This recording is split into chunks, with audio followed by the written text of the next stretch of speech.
Welcome to the Successful Nonprofits Podcast. I'm your host, Dolph Goldenberg. Friends, today Gorick is going to be joining us to talk about his book, The Unspoken Rules, Secrets to Starting Your Career Off Right.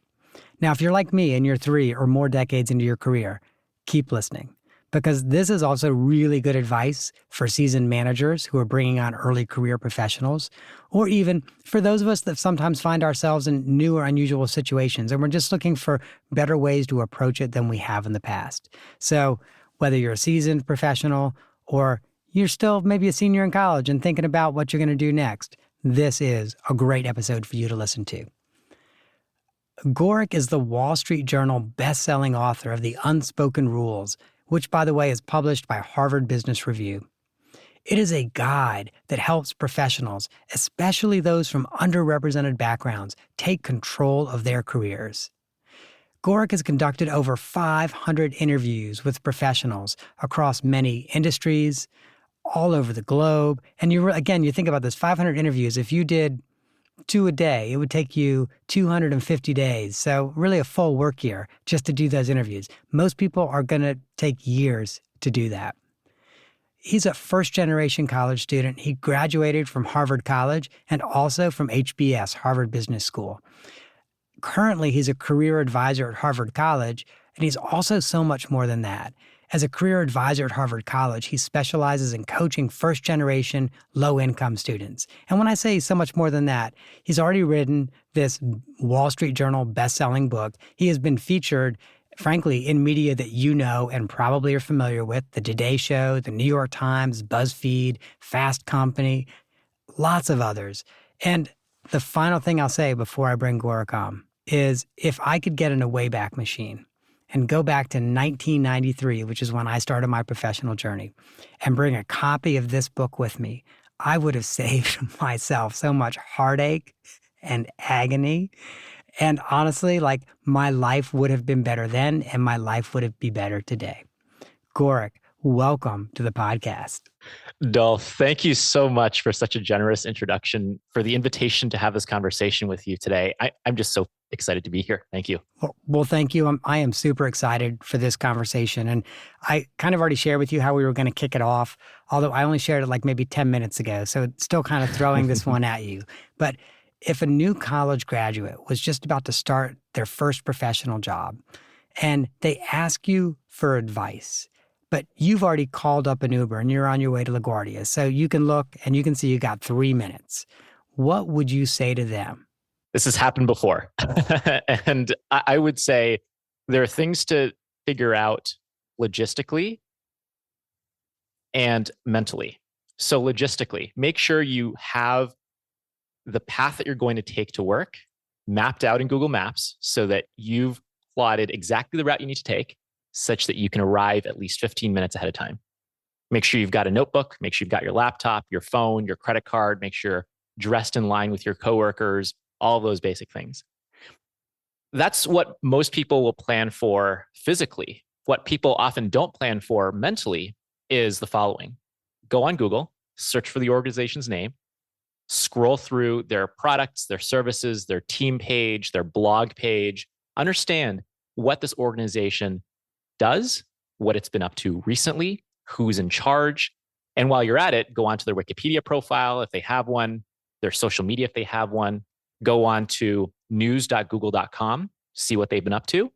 And one of my favorite websites is Google Alerts. So google.com/alerts, set an alert for this organization, what it does, its leadership, so that Google will do the hard work for you of sending you a digest of what this organization is up to every day. For me, it's 4 p.m., could be different for you, but just doing these things will set you in the top percentile of folks who are starting their new jobs.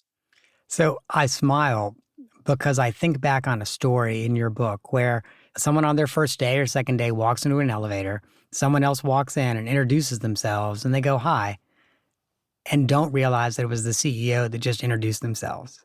It happens. I mean, I was trying to figure out who to profile because I'd heard that same story from far too many people.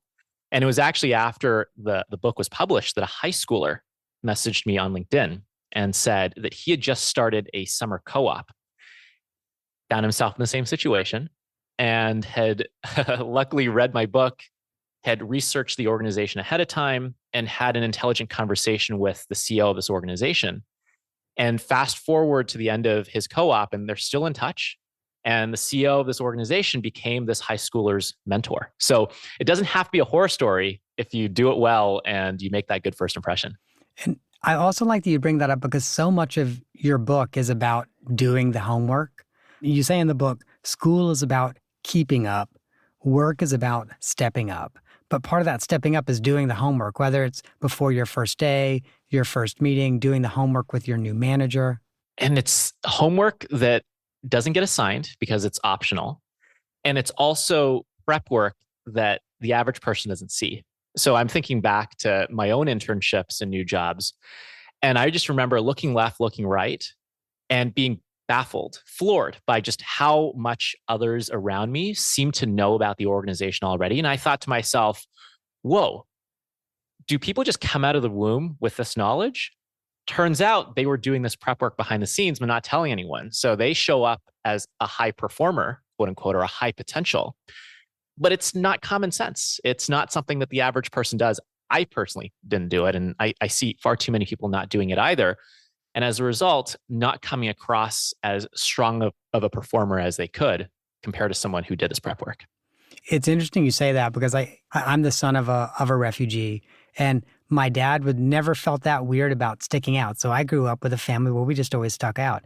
And so my first job, I'm like, well, of course I'm going to stick out. I'm going to be different from everybody else, and did not really fully understand how that was going to impact me. So like people might not like things that I would do, and I'm like, oh, I don't care.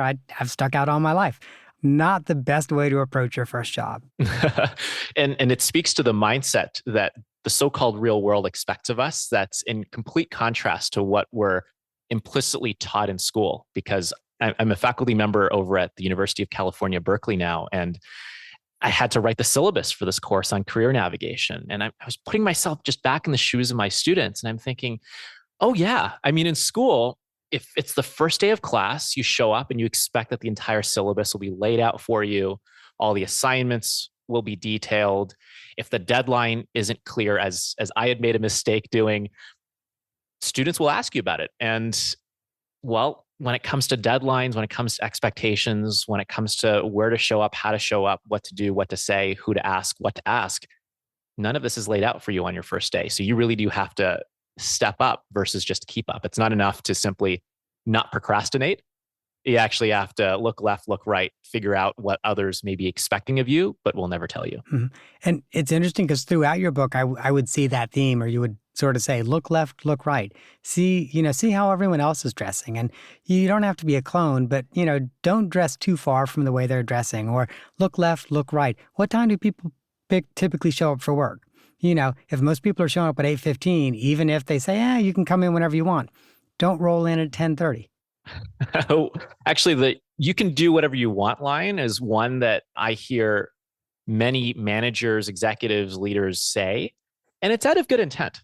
I'm thinking back to a group of software engineers that I had coached over the summer, and they were telling me about how much of a misnomer and really just false advertising it was for their managers to say, "Oh yeah, your job doesn't start until 3-4 weeks from now. Just take it easy, catch up on social media, catch up on sleep, take a vacation, relax." What they didn't appreciate, though, was that there was actually this unspoken expectation, this unspoken rule, so to speak, that they will have gotten themselves up to speed on particular coding languages, on the software stack that this tech company used, that they would be networking already. And so, unfortunately, a lot of these folks, many of them were first generation professionals, those from underrepresented backgrounds, showed up already behind. And this was on their first day. It's unfortunate. Yeah. And it's interesting because that really was a test for people, but no one knew it was a test. It's like, then when the manager's like, catch up on sleep, spend time on social media, they were kind of testing, okay, are you going to show up prepared in 3 weeks? Yeah, exactly. And there's this mindset that, well, the high performers will just subconsciously know this, and that we have this sink or swim environment, and you either get it or you don't. not realizing that what may be common sense to you really isn't common sense to other people. So many of these unspoken rules are passed down from parent to child, or from mentor to mentee, or from older sibling to younger sibling. No one comes out of the womb knowing these things. It really takes that person to pull you aside and say, hey, by the way, this person, what they're saying, they don't actually mean. Right. And I'll also say, I think that's true also, like not just your first job, but your first job as a manager or your first job as a CFO. Like, because they won't take you aside and say, here's what you should be doing as a manager. Here's what you should be doing as a CFO. And so it's kind of sink or swim there too, but the stakes are so much higher, not just for you, but for everyone who's working in your orbit. 100%. It's funny you mentioned that this isn't just applicable to early career hires. I mean, if you're an executive director of an organization like a nonprofit, there's going to be an unspoken expectation that you'll be having one-on-ones. You'll be learning about who came before you, what their priorities are, who the influencers are in this organization, what's been tried before, what hasn't been tried before. All of these things are things that your staff will be expecting you as the executive director to know and do.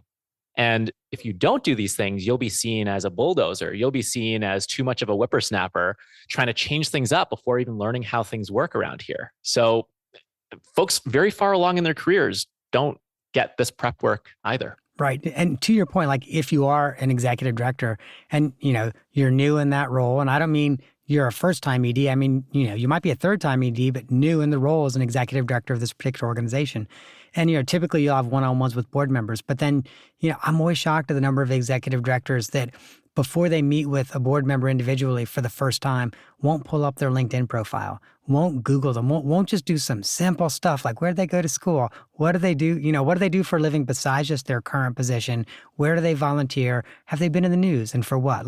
And so not only that, then they'll often show up like at a Starbucks to meet this board member for coffee and don't even know what they look like. At least on LinkedIn, you can also go, okay, I kind of know unless the picture's 20 years old, I kind of know who I'm looking for. 100%. I often will tell early career hires, there's a difference between, and this is also in the book where I say, there's a difference between a good question and a bad question.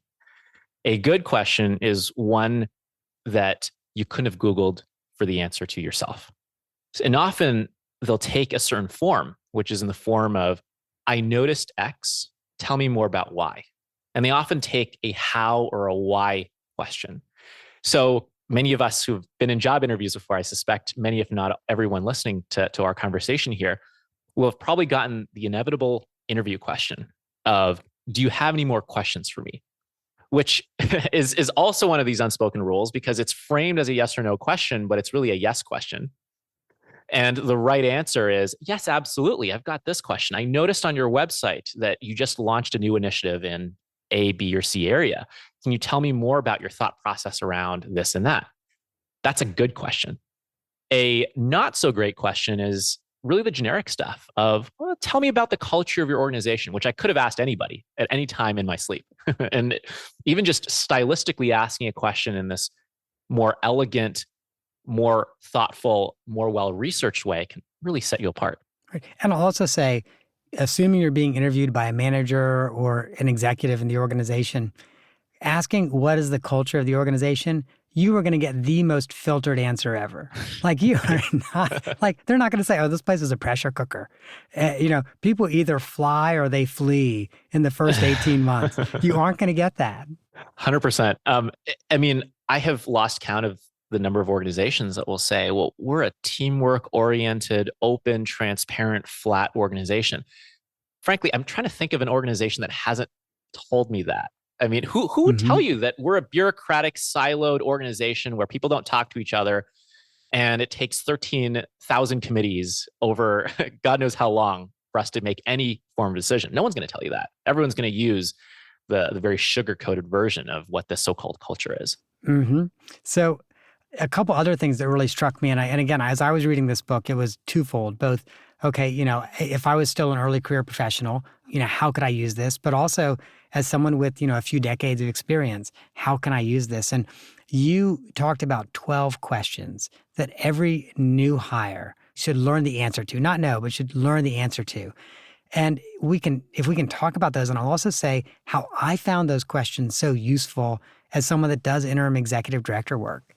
Absolutely. So I'll fly through these here because 12 is a fairly long list, which also goes to show just how many of these unspoken expectations there are that permeate the workplace. And real quick, yeah, like don't feel like you need to go through each one. You're just pick, 3 or 4. Because my other hope is that our listeners are going to go, oh yeah, I got to get this book. And so they're going to buy the book and they'll get to read the other 9. Oh, I appreciate that. Well, I think the big one here is, have I clarified expectations for my role? So even just sitting down with your manager, which by the way, actually the one before this is, have I met my supervisor? I should have started that one first because it's not a given that you will even know who you're reporting to. And for those of you who are managing new hires and onboarding, make sure that they actually know who they're supposed to be working with day to day, which team, which supervisor. But once you've had that conversation, or once you've identified that person, if that person reaches out to you proactively to set up a one-on-one, fantastic. Follow up, schedule that meeting, send that calendar invitation. If not, unfortunately, there goes another unspoken expectation that you will reach out proactively and set up some time. Now, assuming you're now in that conversation, be sure to clarify several questions. One is, what tasks and deliverables are top priorities in my role? Which ones are secondary? Otherwise, you'll end up misprioritizing and focusing on something that others really don't care about. Another question is, what do you expect me to have contributed or accomplished or have done within the first month, within the first quarter, within the first year? There may be expectations that, if not clarified, will come back as a rude awakening. And then the third one of actually a number of other questions is, what does success look like in my role? Are there any metrics, qualitatively or quantitatively, that I should be working towards? I'm thinking of a new hire, an intern, who had a summer project assigned and was told by her supervisor that, she should volunteer, and stepping up, to use some of the language from our conversation so far, is important. And so that's exactly what she did. She met up with each person. She stepped up to the point where she organized the farewell retirement party for one of her fellow colleagues. And fast forward 3 months, everyone loved her. But the one thing that she neglected was the one thing that mattered, which was her summer project. And unfortunately, she also didn't know that there was an unspoken expectation that she should ask for feedback. So had she asked, am I on track? What should I start doing, stop doing, and keep doing? She unfortunately didn't know that this was the unspoken rule. And so it wasn't until, the decision had already been made that she would not get this full-time job offer that she realized, oh, wow, I'm supposed to step up, yes, but the top priority in my role is the summer project. And that was the one thing I didn't do. Yeah. And the other one that you brought up that I think is so critical, and so we see so much in the nonprofit sector. My first job out of college, this was true for me, I had 2 supervisors. So, oftentimes in the nonprofit sector, we'll put one 20-hour-a-week job with another 20-hour-a-week job, or one 10-hour-a-week job with one 30-hour-a-week job, and go, okay, this is now a full-time job. But I had 2 supervisors. And no one ever said to me, and this is in your book, no one ever said to me, okay, you really early want to sit down with your 2 supervisors and ask, okay, what are your expectations around how many hours I'm going to be working for both of you? And what do I do if you each have an urgent project and both have to be done today and I can't get both done? How are we going to meet it? Like, mind blowing. I know now that I should have done that. But, as a 22-year-old, I did not realize that's what I should have done. It speaks to not just being a high performer and a high potential. It also speaks to just necessary work to keep yourself sane. Because when you have 2 or more supervisors or managers, you can be pretty sure that whenever they delegate you a piece of work, that they'll assume that this is your top priority, not realizing that 3 other people have also given you tasks that they too thought would be your top priority. And so if you don't be transparent about, for example, Dolph, I'm happy to help, but just so you know, I'm also working on project A for this person, project B for this other person, and project C for this other person. And so realistically, I'm not sure I'll be able to start until I get project A and B done, which I think I should be done by this Thursday. Do you mind if we check in on Monday, or should I reprioritize or have a conversation with these other folks so that I can rejig my list of priorities? If you don't, you'll end up suffering silently. And at the same time, also falling below expectations, because folks will think, well, why didn't you let me know? So one of the things that especially those who are starting out will fall victim to, I mean, just speaking from personal experience, is the smile and nod syndrome of feeling so worried that saying no is a sign of weakness or asking questions is a sign of incompetence, that I will just smile and nod and hope that the storm will blow over, not realizing that it will only start to build and build and build if I don't have this conversation up front. And let me say, I think that happens to all of us in all stages of our career at some point or another. We've all been at that point. We're like, oh, I'm just going to smile and nod and hope I can figure it out later. But then it's so hard to figure it out later. Yeah, I mean, it speaks to a term that I hear a ton from folks in leadership, which is the importance of quote unquote managing expectations. I'd heard that so many times across so many organizations, but no one ever quite defined for me what it meant to manage expectations. And it wasn't until all these interviews that I realized, oh, it's actually about putting yourself in the shoes of your stakeholder, understanding what they explicitly or implicitly expect of you, whether it's what time you're supposed to show up, whether it's when you're supposed to check in with them, whether it's who's going to be in charge of setting the agenda for this upcoming meeting. So putting yourself in the shoes of this other person, asking yourself, what are they expecting of me? And then giving them what they expected and or more than what they expected. And well, because these are unspoken, if you don't ask, you won't know, and you'll risk guessing and guessing incorrectly. Mm-hmm. Absolutely. You've alluded to the fact that oftentimes we don't get evaluations as frequently as we do when we're in school. So, there's not a test once a month or at, the end of the semester. Oftentimes you get a 6-month review, and even more often than that, you just get an annual review. You don't get one at all. And, you get the feedback when they're like, oh my gosh, you're Dolph, you're doing a terrible job on everything. That's when you get the feedback. You have some great techniques and tips for people to ask for feedback and get feedback that's meaningful for them. The first step is to even have that conversation and to make it a normal conversation. So if you haven't already done so, making sure that you have some sort of regular interaction schedule with your manager.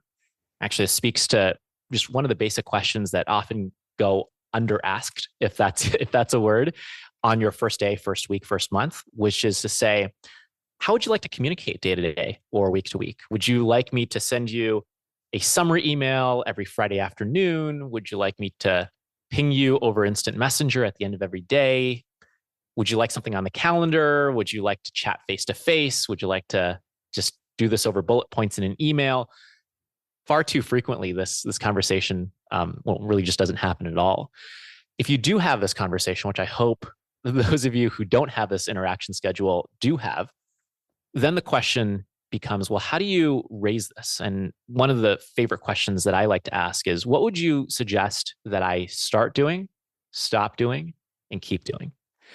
And hopefully this is a two-way street, that your manager is asking you these questions as well, in which case you can have a conversation about how you can better work together. The key here is to depersonalize feedback, to talk about how the work gets done and what work gets done versus making it awkward in the form of, well, you and I. And once we start getting into those pronouns, we start getting into uncomfortable territory, which is also why feedback often just doesn't happen in the workplace, which is managers find it awkward to give because they don't know how it'll be received. And the receiver isn't sure of, well, maybe there's this comfort that we all have of, well, I don't know how I'm doing, and maybe it's more comfortable for me to just not ask and assume that everything's okay. Another piece to keep in mind is how feedback even happens in the workplace. I remember speaking to a partner at a global law firm. And the way that I conducted my interviews for the book was I asked folks who are managing up to rant to me about their managers. And then I asked managers to rant to me about the people they manage. And the topic of feedback happens, I mean, it pops up in every conversation. Those who are managing up will complain to me and say, I never get feedback, or I never get actionable feedback. Meanwhile, those who are managing others will say, well, I give feedback all the time. Folks just aren't implementing or acting upon my feedback. At this global law firm, what was interesting was feedback was actually happening every day. It was happening in the form of margin comments, those red lines in memos. So what this global managing partner didn't appreciate or articulate was that every time he gave feedback or markups to a legal brief, that's actually feedback. That's actually saying, actually, I'd love for you to pay more attention to this type of research in the future and to phrase this clause in this other way. The unspoken expectation in that interaction is whatever I'm telling you in the form of margin comments, I'm actually expecting you to learn from, to remember, and to implement next time. So Gorick, I'm guilty of that as a manager where I'll review something, I'll write it in the margins, and after I've done it 3 times, I just think to myself, okay, you're not getting it. And that's the point at which I'll actually verbally say it. But that's also my dope moment where I'm like, oh my gosh, why am I failing at this? Yeah, yeah. Well, it's not failing. I think it's just we have expectations that go undershared, and what you may perceive as a manager to be feedback and to be coaching, which I hear from managers a lot. They want to be good coaches. They want to be good role models. They want to develop the folks who work for them. But it's not explicitly framed as such. And so, especially for someone who's just starting out, thinking back in school mode again, if the professor or the teacher gives me an assignment back, I see the grade at the top right-hand corner. I might see some red lines. I may or may not even look at what I did wrong and look at the answer key and such. The lesson comes in the form of a formal lecture. And so often young employees will complain that they don't feel like they're receiving very much professional development. Meanwhile, managers will think, well, I'm coaching you all the time. You're just not listening. We're just not looking eye to eye, unfortunately. Yeah. Wow. It's interesting. And thank you. That's going to help my management practice because I'm going to be more explicit. And thank you. That is really helpful. No, seriously, I'm going to make it very clear. Oh, when I give you feedback on this, I'm looking for you to apply it to other documents or other activities like this as well. Right. And you'll have to keep me posted on how that goes. I mean, for me, a light bulb went off. I was like, oh, so all of these conversations were actually moments where you wanted me to improve. It wasn't just you telling me everything that's wrong. Right. You're like, fix this, fix that. Right. So the other thing I think you gave really good advice on in your book, I know we're about to have to wrap up, but the other thing that you gave really, really good advice on around feedback is how to handle it when your manager asks you for feedback. Because depending on the manager, that could be a minefield. Unfortunately. Yep. It unfortunately can be. And so much of these unspoken rules involve reading the room, reading your stakeholders long before that conversation even happens. So to backtrack, when it comes to reading your manager, ideally, you're doing some of this prep work before you even sit down, before your manager even asks you what feedback you have for them. So one of the things that I would coach, for example, this new hire as I'm jumping in an Uber going to the airport is to nudge them to read their manager and to try and understand what are their aspirations and what are their insecurities. So are they trying to get promoted? Are they trying to get more recognition? Are they trying to claim more budget for something? Are they trying to push a certain initiative forward? Knowing what your aspirations and, well, desperations are can tell you a lot about, well, how do you express what I call the 3 C's of competence, commitment, and compatibility without overshooting the mark and coming across as threatening, as a know-it-all, as someone who's trying to make others look bad. So knowing all of that, then you can walk into this feedback session with your manager and to, well, give feedback that is in line with what they expect. So some managers will, unfortunately, really only want to entertain what they want to hear versus what they need to hear. So knowing that you have a certain type of manager is already a good start. The next is to understand, in their eyes, are you overperforming or underperforming? If you're overperforming, this is permission for you to ask for more important responsibilities, ask to step up, ask to be invited to certain meetings. However, if you are underperforming in their eyes, they're probably going to be expecting that you'll do some introspection. You'll come to the table with, well, a conversation like, I was reflecting upon my performance with this last project, and I feel like I could have done better in A, B, and C areas. I'd love to get your reactions on X, Y, and Z. That's probably the conversation they're expecting you to have, not for you to say, I would love to be a part of this new initiative, because they're probably thinking, I don't know if you're ready for it. When it comes to asking for feedback or suggesting to your manager how you can better work together, what I like to do is to depersonalize once again, to say, I've noticed this. Have we ever considered, or would it be helpful if we did X? Versus saying, you do this, I can't believe you do it this way. I can't work in these conditions. I mean, so much of this is not necessarily about the content, it's about the delivery. That's awesome. Gorick, that is incredibly helpful. Before we go to the off the map question, once again, I just have to say, I wish I had a time machine. Now I wish I could take both the book and you back to 1993 to advise me. I will share with you, when I started my first job, I accidentally did not match my socks one day. And it irritated a manager who I just thought was too bougie for herself. And so I was like, okay, great. I'm never going to match my socks ever again. That's what I thought to myself, and I didn't. And if I could go back and dope slap myself, I would. I would like, what's wrong with you? Why make an enemy over something that's completely unimportant? Sorry. It's so important that you say that, because one of my biggest learnings after the book came out is that all of these unspoken rules fall into the zone of things that we don't know. And it's hard to sell preventative medicine.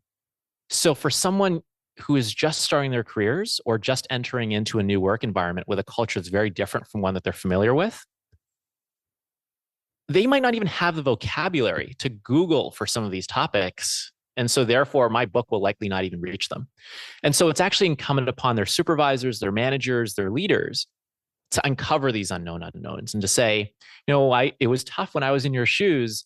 I found this, and this helpful. That's part of management. It's part of leadership, to be able to help your employees uncover their unknown unknowns, because, well, just by definition, they won't know to seek these things out. That is a good point. Thank you. And for the off the map question, I told you I was hoping the muse would give me something. I was looking at the plants behind you. I'm like, maybe that'd make a good off the map question.